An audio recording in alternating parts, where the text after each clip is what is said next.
जैसे कि मैंने एक छोटा सा इशारा देने की कोशिश की थी कि ये वो ज़मीन है जिसको कायद-ए-आज़म ने इस मकसद के लिए बनाया था कि इस पर ला इलाहा इल्लल्लाह का कानून बनेगा और जिस पे उस नबी का कानून चलेगा जिस पर आसमान से कुरान नाज़िल हुआ।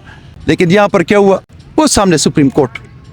इस सुप्रीम कोर्ट के दरवाजे रात को चोरों के लिए खुलते हैं, इस सुप्रीम कोर्ट के दरवाजे रात को डाकुओं के लिए खुलते हैं। लेकिन मेरे बेटे जो इस वक्त इस सुप्रीम कोर्ट से चंद ही कदम के फासले पर मौजूद हैं, मेरे ख्याल में 15 दिन हो गए, ठंड की इंतहा है, लेकिन इस सुप्रीम कोर्ट को शर्म आए। मैं ये कहता हूँ कि अल्लाह करीम वो बाबिल एक दफ़ा फिर भेज दे, इस सुप्रीम कोर्ट पर पत्थर बरसा दे जो हक के फैसले करने में फेल हो चुका है। अल्लाह करीम इन फिरौनों के लिए एक मूसा भेज दे जो इस सामने चंद कदम के फासले पर हैं। मेरे पास अल्फाज नहीं, रब करीम अपने फैसले खुद फरमा दे, क्योंकि हम फेल हो चुके हैं।